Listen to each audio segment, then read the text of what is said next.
Good morning, good morning. Ayan, so sabi nga nila, pag hindi pinaplano, natutuloy. So ayan, kaigising lang namin, tapos solve na sa tulog, tapos day off naman. So we decided na pupunta kami sa sa dagat. Sa may Kite Beach kasi nga wala pa kaming picture na yung background namin is Burj Al Arab. So yun nga, kita-kits tayo dun. Tingnan natin kung wala namang ginagawang doon, reconstruction or mga katawag na yung renovation ba. Sana malinis yung doon, yung dagat. So yun lang, mamaya ulit sasakay kami sa metro tapos taxi na. Bus. Right, so dito na kami sa may Unpasig Metro Station. Tapos taxi na lang kami papunta dun sa Kite Beach. Ayan, mga wala pang hilamos, wala pang toothbrush. Ayan, walang makeup. On the spot. So ayan, kita-kits pagdating dun sa beach. Pakita ko sa inyo kung gaano kaganda dun.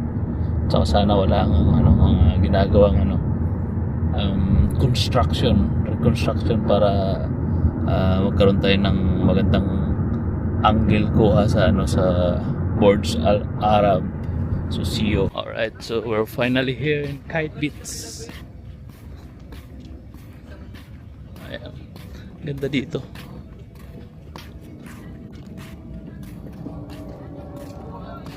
So ito yung itsura ng Kite Beach. Ayan, so yun yung open beach. Kaso yung Burj Al Arab, ang layo ng Burj Al Arab. Ha? Alin? O kaya nga eh.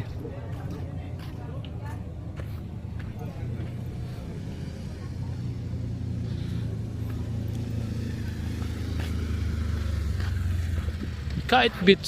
Ayan o, Kite Beach.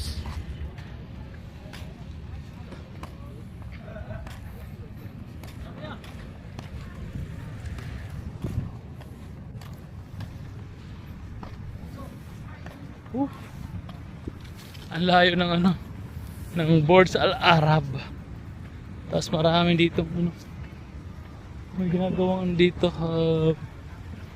construction yun banda ayun, takpan yung natin. So punta lang tayo mamaya sa malapit na na pwesto sa may Burj Al Arab para mag-take ng picture. So right now maliligo muna kami. So ayun, ito yung itsura dito. Yun. Ayun yung buhangin niya, napakapino. Ayun yung kasama natin, natakot sa araw. Tara na, bis na. So ano sa tingin nyo guys, ano yung tubig? Malamig or hindi? Sa tingin ko malamig. So sakto yan, hindi pa masyadong masakit sa sa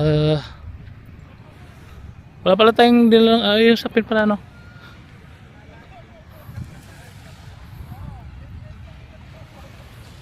Ayun, so base muna kami. Hindi na ang bida. Tampisaw na tayo guys. Tara. Pinong-pino yung buhangin Woo! Ligo lang tayo saglit ng mga siguro maximum is 20 minutes. Kasi nga medyo mataas na yung araw. So pero hindi pa naman masakit sa balat, pero marami pang gagawin. So tara, tampisaw tayo. Wee!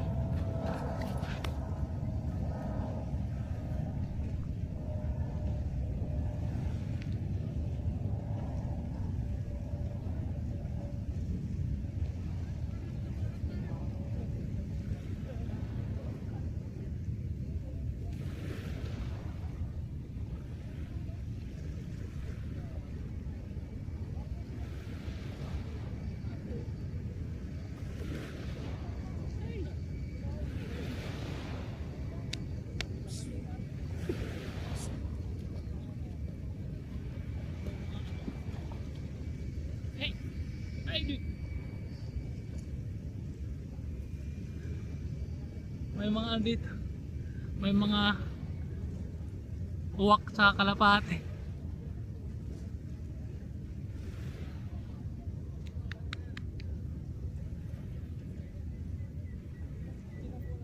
Tara, tampisaw na tayo.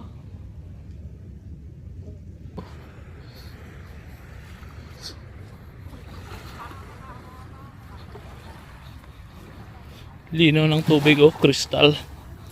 Oh.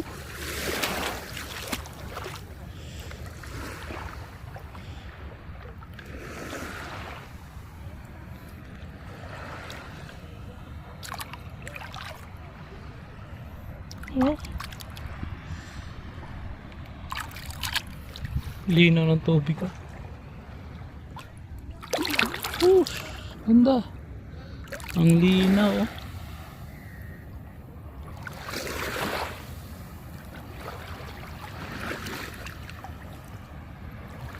So tapos na yung mission namin for today. Hindi namin masyadong na-enjoy kasi nga medyo late na kami. Tapos marami ang may mga ginagawang mga construction sa ibang site. Pero kahit pa paano naman is nakapag kami tampisaw at saka nakapag picture sa boards Arab. So next time aagahan namin lalo pag yung taglamig na. Sa ngayon alas 8 pa lang, sobrang init na, kaya yun lang muna for today sa Kite Beds vlog at saka sa picture ng ng board sa Arab. So yun lang, bye bye.